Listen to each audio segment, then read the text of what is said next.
Rising, everyone. So, today, this message, it is early, so it's a little dim in here. Today, this message is about being prepared for what it is that you ask for. And at times, we unsure, we don't even know that we are not prepared or we are not ready for what it is we ask for until we actually experience it.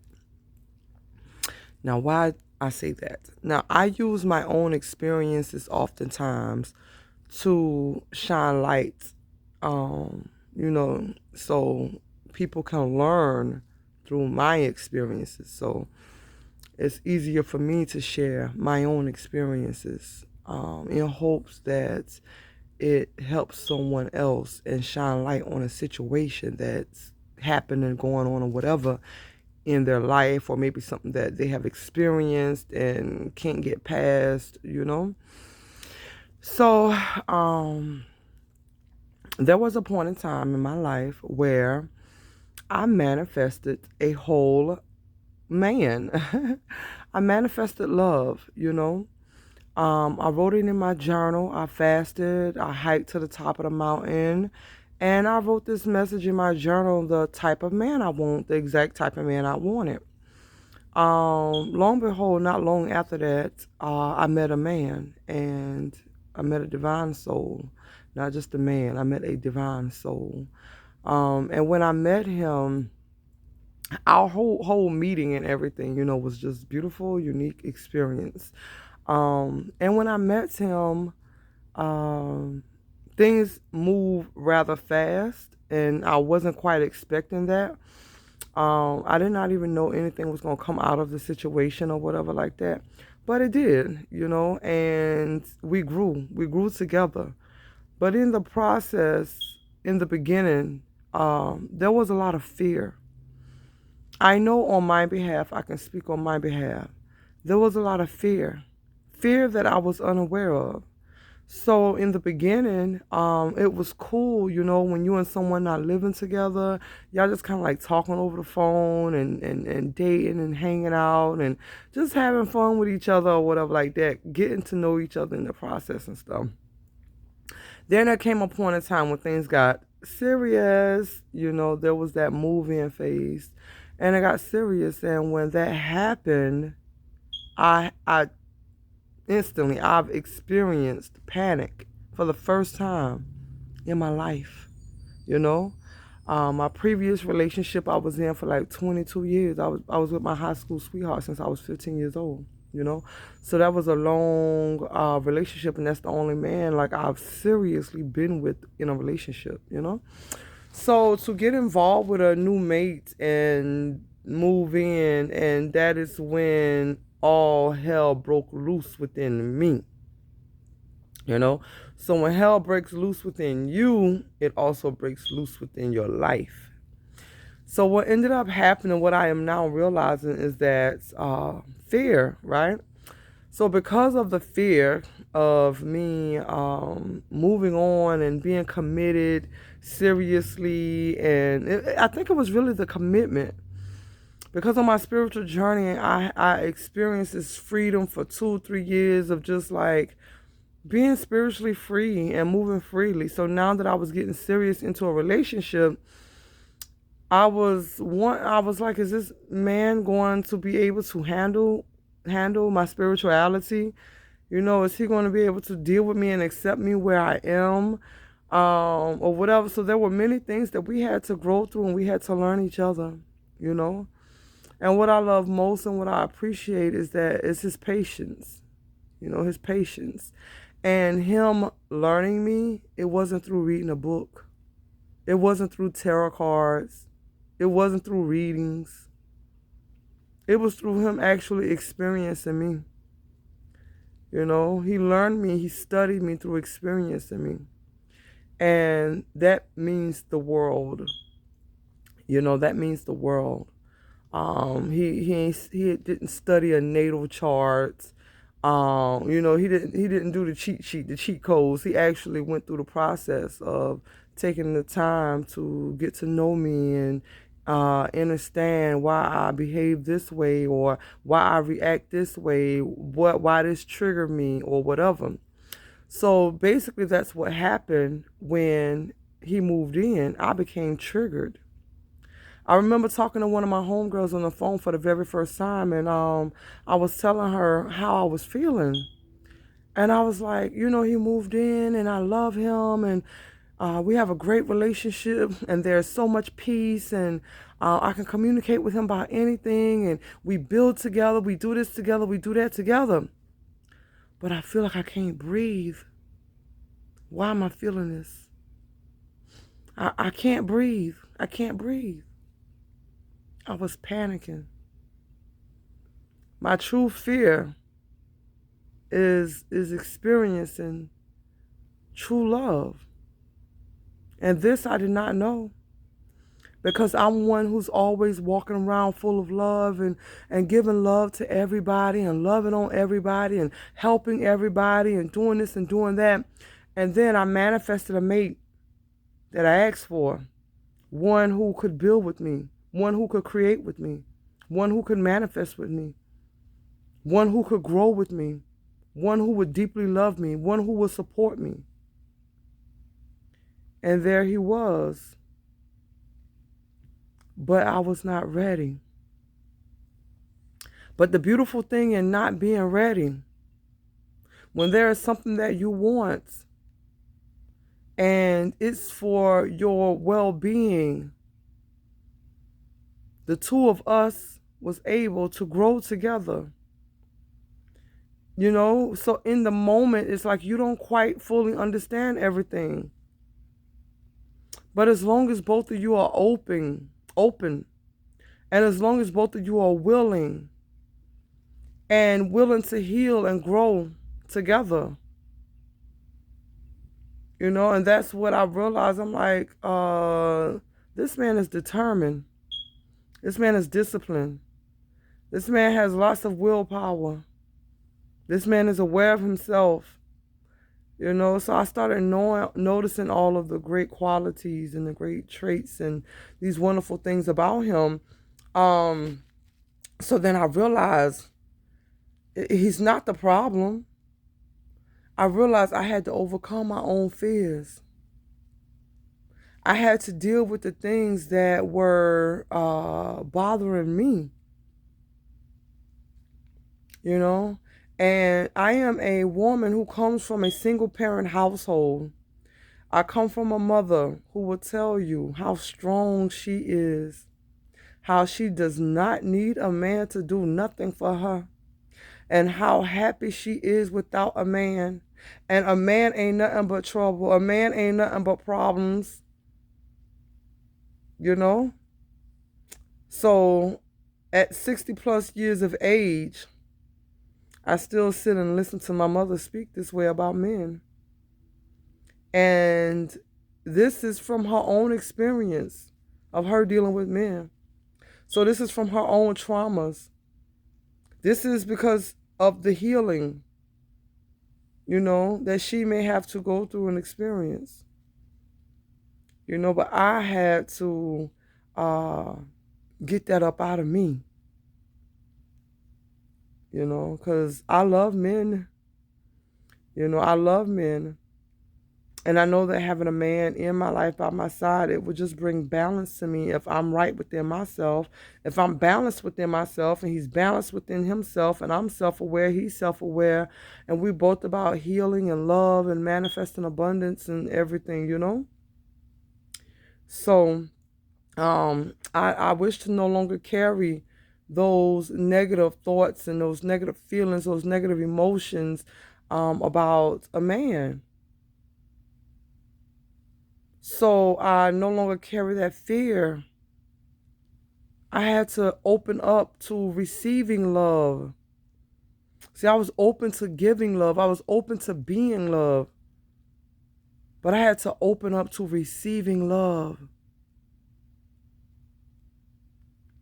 This is why, as women, so many of us have issues with trusting a man. It's hard for us to trust because of things that we may have experienced. And not being able to trust is a fear. And that fear creates blockages. That fear brings forth other negative thoughts. That fear allows other entities and energy or whatever to feast off of you and your energy, to suck you and drain you, suck you dry. So I just realized that I had healing to do. So when I left my ex and I was alone for these 2.5 years or so, I was in a state of bliss and I was so happy, And then when love came along and I knew it was love, it was almost like things started crumbling. But it was because of my fear of receiving the love. So I wasn't open to it. Though I wanted it, I wasn't open to it. So I had this block. I had this block up, a big ass wall, So it's just beautiful to pay attention in your own life and to study yourself, to study your behavior, study your thought pattern, study what creates your triggers. Study why you think the way that you think and why you moving the way that you're moving. Is this really the behavior that you want to walk with, that you want to carry? Is this really the way that you want to live? Question yourself. Why do I do this? Why am I pushing him away? Why am I angry? Why did this upset me? Why am I feeling so emotional about this? Because your answers shall be revealed to you. You ask and you shall receive. So you just be open to knowing that that's the answer that has came to you for whatever it is that you have been seeking and asking for. So oftentimes when we feel like it's time to let go, and we have to let go, and we often believe that it's the person that we have to let go of, because when the person came into our life, we started experiencing triggers and all this stuff. But what if that person is there for your healing? All those triggers is for your healing. So you can run and find it in someone else, or you can stand 10 toes down and face it and do the healing that is necessary, so the two of you can bloom and have a divine love. Get all the toxicity out the way, all the negative emotions, all those triggers, get it out of the way. And I know oftentimes we seek to, especially when you step into spirituality, we think that we're supposed to have like this perfect union and this perfect mate, and they should be exactly as I asked for them and exactly as I am. I know this is what I thought, like my mate should be exactly as I am. But how do I grow with someone exactly as I am? See, it's that opposite. It's that negative and positive charge that ignite things. So I notice his strength in areas where I may not be as strong in those areas, and I may be strong in areas where he may not be as strong in those areas. So when we come together, we strengthen each other. That's a divine union. We strengthen each other.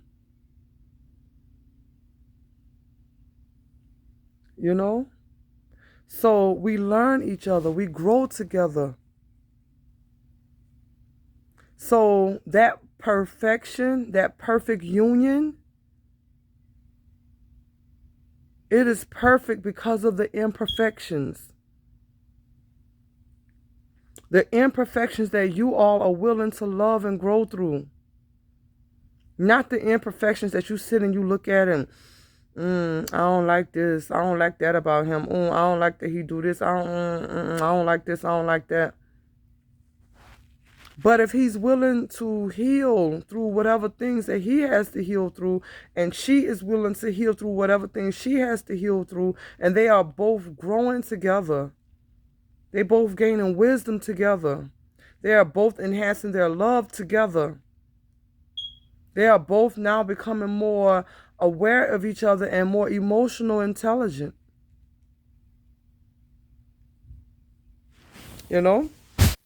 So it is not to criticize and judge because you're on a level of spirituality, or you at this level of spirituality, and your partner's spirituality may be completely different than yours. You know? And that's a beautiful thing I realized with us. Our spirituality is different. You know, we study different, we learn different, we observe different, we see things different. But it all comes back to that oneness. It all comes back to love, you know? So we're able to put our energy together and create divineness. But I had to see this. Because at first I saw something wrong with it. I saw something wrong with the fact, oh, you don't think like me. Oh, you don't see this like me. Oh, you don't get, oh, you know what I'm saying? So I saw something wrong with it. I picked it apart. That's that self-sabotaging. You know? That's the ego. That's the energy to come and destroy what it is that you're trying to build. But at the same time, it's teaching you if you're willing to learn. So though we would like to call it negative, in that negative, there's positive. If you're open to learning, if you're willing to learning. So once again, like I said, it is that's that negative and that positive charge. That's that perfection in the imperfection. You know? So, I'm not necessarily going to say be ready for what it is that you ask for. Be prepared to grow with whatever it is that you ask for. And whether that be a career, whether that be love, whether that be children, whatever. Be prepared to grow with it. And know that in growing, there comes challenges. You know? And, oh, my phone is going dead. And know that in letting go, it's not always the person that you have to let go of. It's those toxic emotions that you may be holding on to that you have to let go of.